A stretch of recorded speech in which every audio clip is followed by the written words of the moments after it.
আকীদাগতভাবে একজন চাকরিজীবী মনে করেন তার একটা ধারণা থাকে মাস গেলেই আমি 40,000, 50,000, 20,000, 10,000 একটা অ্যামাউন্ট তো থাকে না ভাই, যে আমি এই টাকাটা পাবো এবং এই টাকার মাধ্যমে আমি ছেলের স্কুলে ভর্তি করব, মেয়েকে এটা করব, বাবা মাকে এত দিব, এরকম একটা মনে মনে একটা কল্পনা ধারণা থাকে কি থাকে না?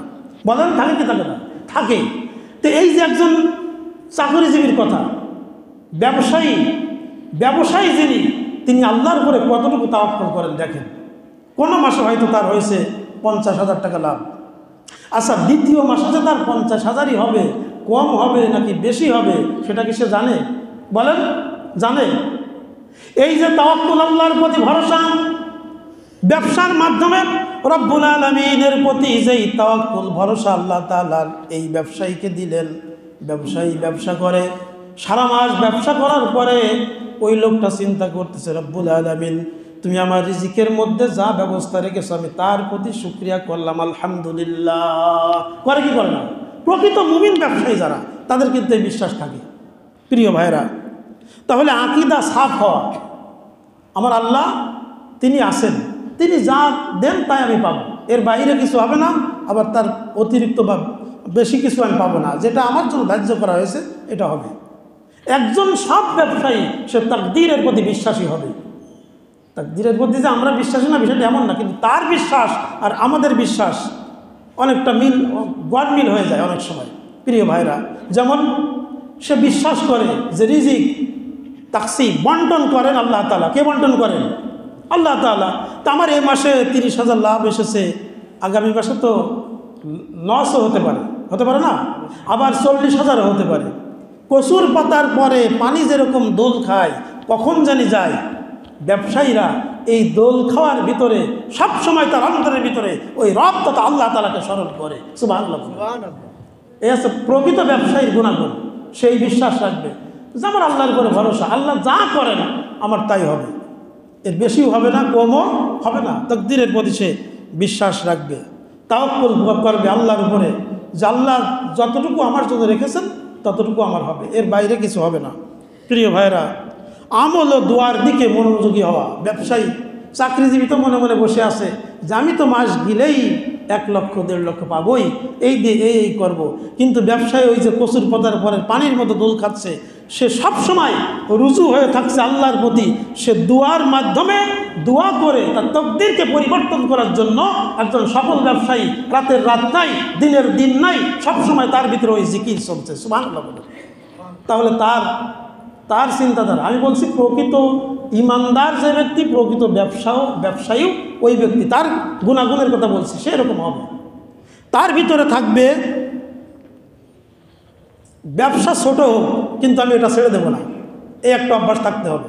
ব্যবসা কি হোক, ছোট হোক, এটা ছাড়বে না, সে লেগে থাকবে। ধৈর্যশীল হবে একজন ব্যবসায়ী। সব কথা কোরআন শরীফে আছে না? ধৈর্যশীল হবে ব্যবসায়ীরা। প্রকৃত ব্যবসায়ীরা কত ধৈর্যশীল আপনি আমি ভালোই জানি। যেমন মনে করেন একটা লুঙ্গি বা শাড়ির দোকানে গিয়েছেন, নিবেন আপনি একটা, কয়টা? দোকানদার 20-30টা পেড়ে সব বিছাই দিছে, শেষে আপনি বললেন যে না ভাই আমার পছন্দ হয় না। আপনার নিজের ব্যাপারে আপনি চিন্তা করে দেখেন তো, আপনি কতটুকু ধৈর্যশীল। প্রকৃত ব্যবসায়ী যিনি হবেন তিনি রাগ করবেন না, ওইগুলো আবার গুছাবেন, সব কিছু ঠিকঠাক করে রাখবেন। কারণ সে খিদমতুল খালক, সৃষ্টির উপকারের জন্য, শুধু ব্যবসাকে পুঁজি বাড়ানোর জন্য গ্রহণ করে নাই। তার ইচ্ছা এর মাধ্যমে আমি আল্লাহর বান্দা বান্দির খেদমত করব, ঠিক না ঠিক? এটা সে চিন্তা করে। এই জন্য সে অধৈর্য হবে না, ধৈর্য ধারণ করবে। কারণ প্রকৃত মুমিন যদি সে হয়, কোরআনের পাতার ওই আয়াতের দিকে তার চোখ চলে যাবে, ওয়াস্তাঈনু বিস-সাবরি ওয়াস-সালাহ ইন্নাল্লাহা মা'আস-সাবিরিন। সুবহানাল্লাহ। আল্লাহই তো বলে দিয়েছেন ওয়াস্তাঈনু বিস-সাবরি ওয়াস-সালাহ, তোমরা ধৈর্য এবং নামাজের মাধ্যমে আমার সাহায্য চাও। কাজেই আমি তো নামাজি, এখন আমার একটা অপূর্ণ আছে, সেটা ধৈর্য। লোকটা ছাড়াই রেখে চলে গেল, যাক না, আমি একটু ধৈর্য ধরি। আল্লাহর পরে কি বলেছেন? মা'আস-সাবিরিন, আল্লাহ এই ধৈর্যশীলদের সাথে আছে। কাজে আল্লাহ যদি আমার সাথেই থাকে তো ছাড়াই গেল নাকি ফেলে দিয়ে গেল ওটা আমার দেখার বিষয় না। সুবহানাল্লাহ বলেন। কথা বুঝতেছেন? প্রকৃত ব্যবসায়ী যারা, তাদের ভিতরে এই কোয়ালিটি অবশ্যই থাকতে হবে। সবর, ধৈর্য তার জীবনের বড় একটা মানে ইনকামের মাধ্যম হবে। কারণ সে জানে যে আল্লাহ বলেছেন যে আমি ধৈর্যশীলদের সাথী, কাজে আমাকে যতই বিরক্ত করুক না কেন, আমি যদি ধৈর্য ধারণ করতে পারি অবশ্যই এর বেনিফিট, এর মূল্য আল্লাহ তাআলা আমাকে দিবেন। যেরকম সুবহানাল্লাহ। এটা হচ্ছে প্রকৃত একজন ব্যবসায়ীর গুণাগুণ থাকতে হবে। এরপরে আশা এবং ভয় দুইটাই থাকবে। কি থাকবে? আশা এবং, আর বলা হয়েছে আশা এবং ভয়ের মাঝেই ঈমান। আশা এবং ভয়ের মাঝে কি? চাকরিজীবী তো মনে করবে 1.5 লাখ পেয়ে যাচ্ছি, আমার কি টেনশন নেই, সরকার আমাকে দেবে, ঠিক না বেঠিক? কিন্তু প্রকৃত ব্যবসায়ী যিনি হবেন, তিনি একটা আশা করতে পারেন, এই দিকে আমি এত ইনভেস্ট করেছি, আল্লাহ যদি আমার প্রতি রহম করেন তাহলে হয়তো আল্লাহ তাআলা আমাকে এই পরিমাণ সম্পদ দান করবেন। এটা তার আশা। এটা কি বলেন? আশা। আর ভয় হলো যদি সরকার পরিবর্তন হয়ে যায় বা যে কোনো যাই হোক না কেন, আমার ব্যবসা যদি ধ্বংস হয়ে যায় তাহলে কি অবস্থা হবে? রব্বুল আলামিন বলেন আশা এবং ভয়ের মধ্যে ঈমান। প্রকৃত ব্যবসায়ীর ভিতরে দুইটা গুণ, দুইটা কোয়ালিটি থাকবে। তার ভিতরে আশাও থাকতে হবে, তার ভিতরে ভয়ও থাকতে হবে। আশা আর ভয় যদি থাকে, দুনিয়ার কারোর দিকে সে রুজু হবে না, রুজু হবে একমাত্র আল্লাহর দিকে, ঠিক না বেটি? আল্লাহর দিকে সে রুজু হবে, কারণ তার ভয় আছে যদি নষ্ট হয়ে যায়, আশা আছে যদি আল্লাহ কবুল করে তো এত পরিমাণে পাবো, ঠিক না বেটি? প্রিয় ভাইরা, এই হচ্ছে প্রকৃত ব্যবসায়ীর। ছোট থেকে শুরু করা, ছোট থেকে শুরু করা, নাকি একবারে কোটিপতি হয়ে যাবো রাতারাত, এরকম আশা করা যাবে না। ছোট থেকে শুরু করলে আপনি ওই ব্যবসা বুঝবেন, ওর মধ্যে আপনার কি বলে মহব্বত আসবে, ভালোবাসা আসবে, এবং ওটাকে কিভাবে টিকায় রাখা যায় সেই চেষ্টাও আপনার ভিতরে থাকবে। এই জন্য ছোট থেকে বড় করা। বদমেজাজি না হওয়া। কি না হওয়া? বদমেজাজি না হয়। একজন প্রকৃত ব্যবসায়ী যে, সে বদমেজাজি হবে না। আর বদমেজাজি যে হবে, ও সারাদিন দোকানে বসে মাছি মারতেছে, ঠিক না ঠিক? ও দোকানে কেউ যাবে না। ভাইরা, এটা ইসলাম শিক্ষা দিয়েছে। আপনি এই ব্যবসায়ীর ইসলামের দিকে নেন, এটা কি হলো? আল্লাহ নবী বলেন মান আকালা তাইয়িবা, কোনো মানুষ যদি হালাল খাবার খায়, ওয়া আমিলা ফি সুন্নতি, সুন্নাতের উপরে যদি আমল করে, ওয়া মিনান নাস বাওয়াইকাহু দাখালাল জান্নাহ, মানুষের সঙ্গে একটু ভালো ব্যবহার করে, হাসি মুখে কথা বলে, ওই যে বললাম সব ব্যবসায়ী তার চেহারা উজ্জ্বল থাকবে, হাসি খুশি থাকবে, মানুষের সঙ্গে খারাপ ব্যবহার করবে না। এটা ইসলাম থেকে নেওয়া। নবী বলেন যদি সেই রকম আচরণ করতে পারে, দাখালাল জান্নাহ, সে যেন অটোমেটিক আল্লাহর জান্নাতে পৌঁছে গেছে। তাহলে হাসি খুশি থাকতে হবে, নাকি কালো মুখ করে বসে থাকবেন? কি না, ব্যবসায়ী ভাইরা, আপনারা ব্যবসা করেন, সঠিক পন্থায় ব্যবসা করবেন। ওজনে কম দেওয়া যাবে না। এ বিষয়ের উপরে অনেক কথা কোরআনে আছে। ওজনে কম দেওয়া যাবে না, বরং হাদিসে আসছে তুমি যা লোকটা ক্রয় করেছে তার থেকে একটু পাল্লাটা ঝুঁকিয়ে দাও। যদি বলতে পারেন যে হুজুর ঝুঁকাই তো সবাই দেয়, আমি নিজেও পরীক্ষিত কেমন ঝুঁকায় দিই আমরা। মনে করেন হয়তো যে ব্যবসার কথা বলবো সেই ভাই হয়তো রাগ করবেন না। মনে করেন আপনি 2 কেজি গোশ কিনছেন, আপনাকে বলছে হুজুর এই দেখেন আপনার পাল্লায় প্রায় 150 থেকে 200 গ্রাম বেশি দিয়ে ফেলেছে, ঝুঁকাই দিচ্ছে। আপনি ওটা এনে বাসায় মাপবেন, 200 গ্রাম বেশির জায়গায় দেখবেন 250 গ্রাম কম পড়ে আছে, ঠিক না বেটি ভাই? এটা তো প্রকৃত ব্যবসায়ীর কালচার হতে পারে না। আপনার ভয় থাকতে হবে, আপনার ভিতরে আশাও থাকতে হবে, আপনাকে সৃষ্টির হক মানে সৃষ্টির সেবা করা, এই আশা এই ভরসা মনে নিয়ে কাজ করতে হবে। তাহলেই এই ব্যবসা হবে ইবাদত। এই ব্যবসা কি হবে? ইবাদত হবে। প্রিয় ভাইরা, মুমিন ব্যক্তি যা করবে, হতে পারে সে পেশাব পায়খানা করুক, সেটাও যদি নবীর তরিকায় করে তাহলে সেটার ভিতরে ইবাদত আছে না নাই? বলেন, অবশ্যই আছে। তো এই গুণাগুণ একজন ভালো ব্যবসায়ীর হতে হবে। দানশীল হতে হবে। কি হতে হবে? দানশীল হতে হবে। এরপরে পণ্যের দোষ ক্রেতার কাছে বর্ণনা করতে হবে। যিনি কিনবেন ওনার কাছে বলতে হবে ভাই আমার এই পণ্যের ভিতরে সমস্যা আছে। আর আমরা কি করি? ওটাকে গোপন করি। ইউরোপ আমেরিকা যদিও তারা ইসলাম মানে না, কিন্তু এই বিষয়গুলো তাদের ঠিক আছে। একজন বিশিষ্ট লেখক তিনি লিখেছেন যে ওইরকম একটা দেশে, বিধর্মীদের দেশ, তার দোকানটা অনেক বড়। এই দোকানে যখন কেনাকাটার জন্য লোকজন যাচ্ছে, সেলম্যান যিনি আছেন এক ভাই যখন যে একটা শার্ট বা একটা জামার কাছে দাঁড়িয়েছে, সেলম্যান দৌড়ে এসে বলছে, ভাই এটা নিবেন না। বলছে, কেন নিব না? তোমার দোকানের মাল নিব না? তোমরা তো বিক্রি করার জন্যই আসো, নেব না কেন? কথা বুঝতেছেন? তা উনি বলতেছে, এর একটা বোতাম নাই। কি নাই? বোতাম নাই, যার কারণে কিছু টাকা রেয়াজ করা হয়েছে, মূল্য কমানো হয়েছে। উনি বলছেন যে আমি তো দেখেই আসলাম যে এটার বোতাম নাই, তাই নিচ্ছি। তাহলে ঠিক আছে।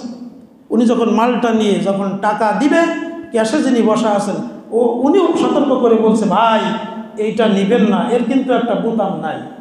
সুবহানাল্লাহ, সুবহানাল্লাহ। বিধর্মীরা আজকে ইসলাম থেকে ব্যবসাকে এরকম পর্যায়ে নিয়ে গেছে। আর আমাদের দেশের অবস্থা, ব্যবসার কথা শুনলেই গায়ের ভিতরে জ্বালা। এই জন্য কিছু বললেই বলে, এই মিয়া থামো তো, তুমি কি ব্যবসা শুরু করলে? তার মানে ব্যবসাটা একটা নেগেটিভ পর্যায়ে, ঠিক না বেঠিক? তাহলে দেখেন, তারা বলে দিচ্ছেন দোষ ত্রুটি। মনে করেন একজন গাড়ির ব্যবসা করে, মাসে 5 বার নষ্ট হয়, এখন বিক্রি করবে। এখন গ্যারেজে নিয়ে বলছে, মিস্ত্রি সাহেব গাড়িটা এমনভাবে ঠিক করে দিবেন অন্তত 1 সপ্তাহ ভালো চলবে, তারপরে যা হয় হোক, কারণ আমি তো রাখবো না, বিক্রি করে দিব। নাউজুবিল্লাহ বললাম। কেমন চিন্তা আমাদের! চিন্তা করুন তো, যে আমি রাখবো না, তুমি রাখবে না, তো অন্য ভাই কি করবে? প্রিয় ভাইরা, এটা কখনো করা যাবে না।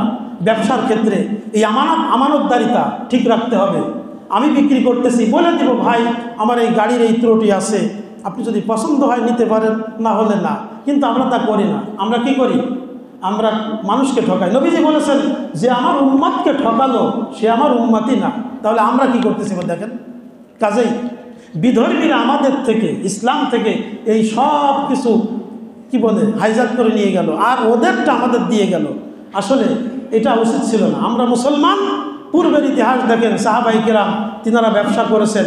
সাহাবিদের ভিতরে শুধু গরিবই ছিলেন না, আপনি খোঁজেন 10 জন আশরায়ে মুবাশশিরা, 10 জন সাহাবি, এনাদের ভিতরে একজন সাহাবি হযরত খাব্বাব রাদিয়াল্লাহু তাআলা, ওনার মৃত্যুকালে বর্তমান সময়ের হিসাবে প্রায় 13 কোটি টাকার সম্পদ ছিল, যা তিনি আল্লাহর রাস্তায় বিলীন করেছিলেন। সুবহানাল্লাহ বলেন। সেই সাহাবি ইসলামের প্রথম দিক দিয়ে যদিও কষ্ট ছিল, যখন ইসলাম প্রতিষ্ঠিত হলো তখন তো তারা এরকম অবস্থায় ছিল। প্রিয় ভাইরা, এই সাহাবি সেই সাহাবি যাকে ইসলাম গ্রহণ করার কারণে কাফের বেঈমানেরা পিঠের ভিতরে লোহার আঙ্গার, জ্বলন্ত আঙ্গারের উপরে চিৎ করে শোয়ে বুকের উপরে পাথর চাপা দিয়ে রেখেছিল। সেই সাহাবি এই সম্পদশালী হলেন হযরত ওমর রাদিয়াল্লাহু তাআলা। তার আমলে, তিনার আমলে, তিনি যখন ক্ষমতায়, তিনার আমলে প্রায়ই বলতেন, ভাই খাব্বাব দেখি তো তোমার পিঠের অবস্থাটা। হযরত খাব্বাব রাদিয়াল্লাহু তাআলা পিঠটাকে দেখাতেন যে ভাই এই আমার পিঠের অবস্থা। হযরত ওমর রাদিয়াল্লাহু তাআলা বলতেন, ভাই ওমর, হযরত খাব্বাব রাদিয়াল্লাহু তাআলা বলতেন, ভাই ওমর তুমি শোনো, তুমি ইসলামের দ্বিতীয় খলিফা। হযরত ওমর রাদিয়াল্লাহু তাআলা বলতেন, আমি ইসলামের দ্বিতীয় খলিফা। তুমি খাব্বাব, তোমার পিঠে যে চিহ্নগুলো আছে, ক্ষত চিহ্ন, আমি ইসলামের দ্বিতীয় খলিফা হতে পারি, কিন্তু কিয়ামতের ময়দানে রব্বুল আলামিন যদি জিজ্ঞাসা করেন, ওমর তুমি ইসলামের জন্য কতটুকু ত্যাগ স্বীকার করেছো, শরীরের কোথাও কি কোনো স্পট আছে কিনা, দাগ আছে কিনা দেখাও, তাহলে আমি ওমর মনে করি আমি ওমর ইসলামের দ্বিতীয় খলিফা হতে পারি, কিন্তু আমি ওমরের থেকে তুমি খাব্বাবের মর্যাদা আল্লাহর কাছে বেশি হবে। এই সেই সাহাবী, তিনারাও ব্যবসা করেছেন, তিনারা ইনকাম করতেন কিন্তু ভোগ করতেন কম, দান করে দিতেন। সুবহানাল্লাহ বলবেন না? এটা তাদের অভ্যাস ছিল। প্রিয় ভাইরা, শুধু যদি আমি এটাই বলতে চাই, অনেক কথা, ব্যবসায়ের গুণাগুণ আরও অনেক আছে। এবার আসুন আমরা হালাল পান্তায় ব্যবসার কিছু কথা আল্লাহর কোরআন থেকে জেনে নিই। আল্লাহ তাআলা আমাদেরকে তৌফিক দান করুন, বলি আমিন। হালাল খাদ্যের ব্যাপারে কোরআনে উৎসাহ দেওয়া হয়েছে। কি করা হয়েছে? উৎসাহ দেওয়া হয়েছে। শুধু আমাদেরকে না, আল্লাহ রাসূলদেরকে উৎসাহ দিয়েছেন। কুরআনুল কারীমের মধ্যে আল্লাহ রাব্বুল আলামিন বলেন, ইয়া আইয়ুহার রাসূলু কুলু মিনাত তাইয়্যিবাতি ওয়া'মালু সালিহান ইন্নী বিমা তা'মালুনা আলীম। এটা সূরা মুমিনুন আয়াত 51। আল্লাহ তাআলা বলেছেন, ইয়া আইয়ুহার রাসূলু, হে রাসূলগণ, কুলু মিনাত তাইয়্যিবাত, আপনারা হালাল খাবার খান। সুবহানাল্লাহ। আল্লাহ বলতেছেন কাদেরকে? রাসূলদেরকে বলতেছেন যে আপনারা কি খান? হালাল খাবার খান। নবীরা কি হালালের বাইরে কিছু খেয়েছেন? তাদেরকে দিয়ে বোঝানো যে আমরা যাতে এটা শিক্ষা নিতে পারি। সুবহানাল্লাহ বলেন। প্রিয় ভাইরা, ওয়ামালু সালিহা, আর নেক আমল করেন। ইন্নী বিমা তা'মালুন আলিম, কেননা আমরা যে সমস্ত কাজকর্ম করি এই সব বিষয়ে একজন জানেন, তিনি কে বলেন? আল্লাহ সব জানেন। এটা হালাল খাবারের ব্যাপারে নবীদের থেকে উৎসাহ দেওয়া হবে, আল্লাহ তাআলা দিলেন। কুরআনুল কারীমের মধ্যে আল্লাহ বলেন, ইয়া আইয়ুহাল্লাযীনা আমানু লা তা'কুলু আমওয়ালাকুম বাইনাকুম বিল বাতিল ইল্লা আন তাকুনা তিজারাতান আন তারাদিন মিনকুম। আল্লাহ পাক বলেছেন সূরা নিসার 29 নং আয়াতের মধ্যে আল্লাহ বলেন, ইয়া আইয়ুহাল্লাযীনা আমানু, হে ঈমানদারেরা। দেখেন, ঈমানদারদেরকে আল্লাহ সতর্ক করছেন, লা তাকুলু আমওয়ালাকুম বাইনাকুম বিল বাতিল, অন্যায়ভাবে জুলুম করে একে অপরের সম্পদকে গ্রহণ করবে না। ইল্লা আন তাকুনা তিজারাতান আন তারাদিন মিনকুম, যদি পরস্পর সম্মতি হয়ে রাজি হয়ে ব্যবসা করো, এটা আল্লাহ তাআলা এটার জন্য উৎসাহ দিয়েছেন। সুবহানাল্লাহ। পরস্পর অন্যায়ভাবে জুলুম করে একে অপরের সম্পদ গ্রহণ করা যাবে না, তবে রাজি হয়ে সন্তুষ্ট হয়ে যদি তোমরা ব্যবসা করো, এতে কোনো বাধা নাই। প্রিয় ভাইরা, ব্যবসার প্রতি আল্লাহ তাআলা এরকম মানুষদেরকে উৎসাহ করেছেন। শুধু তাই না, আমি প্রথমে বলেছিলাম আহাল্লাল্লাহুল বাইআ ওয়া হারামা রিবা, আল্লাহ তাআলাই এই ব্যবসাকে হালাল করেছেন আর সুদকে কি করেছেন? হারাম করেছেন। প্রিয় ভাইরা, এটাই শুধু না, কুরআনুল কারীমের মধ্যে সূরা জুমআ আয়াত 9, এখানে কি বলা হয়েছে? ইয়া আইয়ুহাল্লাযীনা আমানু ইযা নুদিয়া লিস-সালাতি মিন ইয়াউমিল জুমআ ফাসআউ ইলা যিকরিল্লাহি ওয়া যারুল বাই'আ যালিকুম খায়রুল লাকুম ইন কুনতুম তা'লামুন। আল্লাহ পাক বলছেন সূরা জুমার 9 নম্বর আয়াতে, ইয়া আইয়ুহাল্লাযীনা আমানু, হে ঈমানদাররা। দেখেন, বারবারই আল্লাহ ঈমানদারদেরকে খাসভাবে ডেকে ডেকে বলতেছেন, হে ঈমানদাররা, ইযা নুদিয়া লিস-সালাতি মিন ইয়াউমিল জুমআ, যখন তোমাদের নামাজ সমাপ্ত হবে, জুমার নামাজ শেষ হয়ে যাবে, তখন কি করবে? নুদিয়া লিস-সালাতি মিন ইয়াউমিল জুমআ ফাসআউ ইলা যিকরিল্লাহ, তখন তোমরা আল্লাহর স্মরণে দৌড়িয়ে যাও। কি করো? এই তাফসিরে লেখা হয়েছে দৌড়ানো মানে আপনি নামাজের সময় হলেই যে দৌড় দিবেন, বিষয়টি এমন না। মানুষ, এখানে লেখা হয়েছে, মানুষ যখন দৌড় দেয় তখন তার টার্গেটই থাকে সামনের দিকে, বাইরে কোনো টার্গেট থাকে না। আজান যখন হয়ে যাবে, একজন প্রকৃত মুমিনের গুণ থাকবে, আমার অন্য কোনো কাজ নাই, সব বাদ, আমি ওই দিকেই দৌড় দেবো। সুবহানাল্লাহ। এর মানে এটা না যে আপনি দৌড় দিয়ে ঠ্যাং হাঁটু সব ভেঙে ফেলবেন, না, বিষয়টা এরকম না। অন্যদিকে মনোনিবেশন করবেন না, শুধু আপনার মনোনিবেশন থাকতে হবে একমাত্র নামাজের দিকে। সুবহানাল্লাহ বলেন। প্রিয় ভাইরা আমার, এরপরে আল্লাহ তাআলা বলেছেন এই নামাজ কি হবে? ফাইদা কুদিয়াতিস সালাতু ফান্তাশিরু ফিল আরদ ওয়াবতাগু মিন ফাদলিল্লাহ ওয়াযকুরুল্লাহা কাসীরান লাআল্লাকুম তুফলিহুন। সূরা জুমআ আয়াত নং 10। আল্লাহ পাক বলেছেন ফাইদা কুদিয়াতিস সালাত, যখন তোমাদের এই নামাজ শেষ হয়ে যাবে। এই যে আমাদের মসজিদের সামনে অনেক ভাইরা দোকান দেন, এটা ঠিক না। নামাজের সময় এটা বন্ধ রাখতে হবে। নামাজের পরে আপনি কিনা বেচা করেন, এটা আল্লাহর বিধান। সুবহানাল্লাহ বলবেন না? ফাইদা কুদিয়াতিস সালাত, যখন নামাজ শেষ হয়ে যাবে, ফান্তাশিরু ফিল আরদ, জমিনে তোমরা ছড়িয়ে পড়ো, ওয়াবতাগু মিন ফাদলিল্লাহ, আল্লাহর দান নিয়ামত তোমরা অনুসরণ করতে থাকো, ওয়াযকুরুল্লাহ, আল্লাহকে অধিক পরিমাণে স্মরণ করো, ওয়াযকুরুল্লাহা কাসীরান লাআল্লাকুম তুফলিহুন। আশা করা যায় তাহলে তোমরা সফল কাম হয়ে যাবে। সুবহানাল্লাহ বলেন। এই যে আল্লাহকে অধিক পরিমাণে স্মরণ করা, এটার অনেক ব্যাখ্যা। শুধু সুবহানাল্লাহ, আলহামদুলিল্লাহ, আল্লাহু আকবার, লা ইলাহা ইল্লাল্লাহ, এটাই শুধু না, এটা তো অবশ্যই আছে। কিন্তু আপনার এই কানের মাধ্যমে, হাতের মাধ্যমে, চোখের মাধ্যমে আল্লাহকে স্মরণ করতে হবে। সেটা কি? চোখ যেখানে নিষেধ করা হয়েছে, যেই জিনিসের দিকে তাকানো যাবে না, আল্লাহর স্মরণে ওখান থেকে চোখটা নিম্নগামী করবেন। হাতকে যেখানে ধরতে নিষেধ করা হয়েছে, হাত ওখানে ধরবে না। আল্লাহর বিধানের দিকে তাকিয়ে আপনি ওখানেই আল্লাহকে স্মরণ করে হাতটা গুটিয়ে নেবেন। পা যেখানে কদম প্রসারিত করে আপনি গুনার দিকে যাচ্ছেন ওখানে যাওয়া যাবে না, কারণ ওই আল্লাহকে স্মরণ করে আপনাকে পাটাও গুটিয়ে রাখতে হবে। এই ওয়াজকুরুল্লাহ কাসীরা, অধিক পরিমাণে আল্লাহকে স্মরণ করবেন। তার মানে শুধু জিকিরের মাধ্যমে না, বান্দা যত যা কিছু আছে জীবনে সকল ক্ষেত্রে রব্বুল আলামিনকে স্মরণ করার নামই হচ্ছে অধিক পরিমাণে জিকির। সুবহানাল্লাহ। সব জায়গায় আপনার রবকে স্মরণ রাখতে হবে। প্রিয় ভাইরা, ব্যাখ্যা অনেক, তারপরে আমরা যতটুকু পারি। এরপর আল্লাহ তাআলা কি বলেছেন, ওয়া ইযা রাউ তিজারাতান আও লাহওয়া নিনফাদ্দু ইলাইহা ওয়া তারাকুকা কাইমা। বলা হচ্ছে যখন ওই আরবে একসময় ব্যবসায়ীরা কি বলে মাথায় টুকরি হাতে নিয়ে কাঁধে নিয়ে ঘুরতো আর মালপত্র বিক্রি করতো, এখনও সমাজে আছে না ভাই? ওই যুগেও ছিল। সংক্ষেপে বলছি যেহেতু সময় কম, নবী করিম সাল্লাল্লাহু আলাইহি ওয়াসাল্লাম খুতবার মঞ্চে ঠিক তখনই তাফসিরে লেখা হয়েছে 12 জন সাহাবী, হযরত আবু বকর রাদিয়াল্লাহু তাআলা, ওমর রাদিয়াল্লাহু তাআলা, হযরত উসমান রাদিয়াল্লাহু তাআলা, আলী রাদিয়াল্লাহু তাআলা আনহুম, ইনারা সহ 12 জন সাহাবী ছাড়া মসজিদ ছেড়ে সবাই ওই কেনাকাটার দিকে চলে গেলেন। তখনই এই আয়াত আল্লাহ তাআলা নাজিল করে জানিয়ে দিলেন, তোমাদের ব্যবসার থেকে এটাই তোমাদের জন্য উত্তম। যেরকম সুবহানাল্লাহ। প্রিয় ভাইরা, এরপরে শুধু এইগুলো আয়াতই না, অসংখ্য হাদিসের মধ্যেও বলা হয়েছে। সেটা কি? কোরআন থেকে আমরা এতটুকু জানলাম।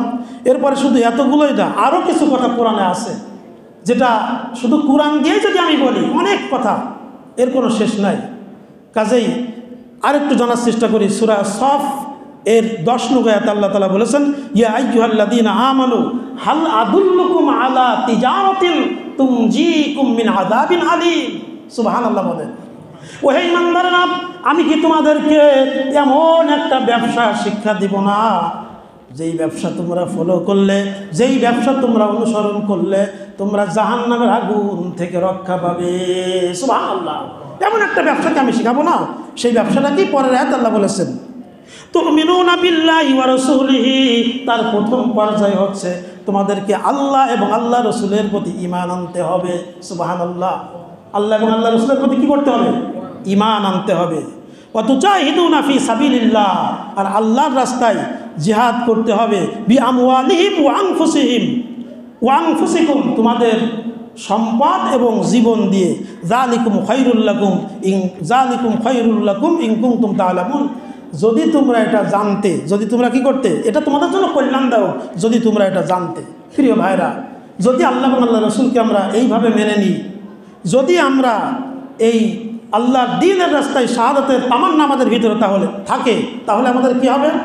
কোরআনুল কারীমের মধ্যে আল্লাহ রাব্বুল আলামিন পরের আয়াতে বলেন, ইয়াগফির লাকুম যুনুবাকুম ওয়া ইউদখিলুকুম জান্নাতিন তাজরি মিন তাহতিহাল আনহার ওয়া মাসাকিনা তাইয়্যিবাতান ফি জান্নাতি আদনিন যালিকাল ফাওজুল আযীম।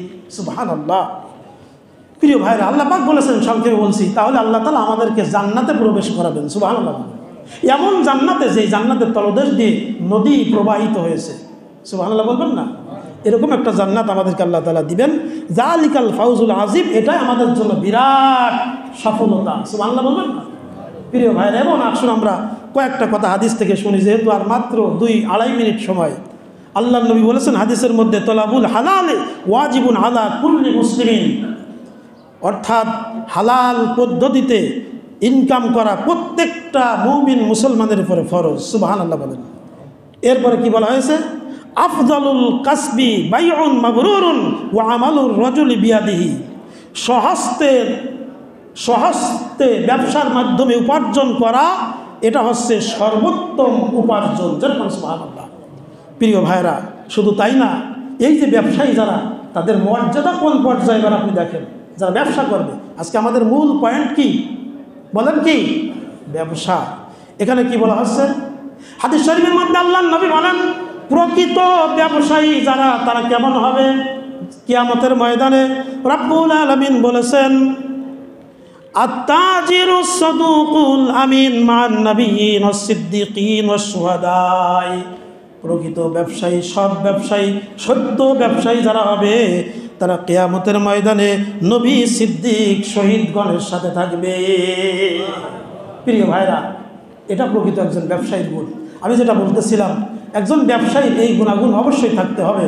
টাইম যেহেতু হয়েই গেছে, আপনাদের প্রতি আমার উদাত্ত আহ্বান থাকবে, আমরা যারা ব্যবসা করি, আমি প্রথমে মিলিয়েছি ব্যবসা তাকওয়াবাদদের জন্য, ব্যবসা কি বলে একনিষ্ঠভাবে আল্লাহর একত্ববাদ কি বলে আপনাকে তাওহীদের প্রতি বিশ্বাস ঝুঁকানোর জন্য ব্যবসা।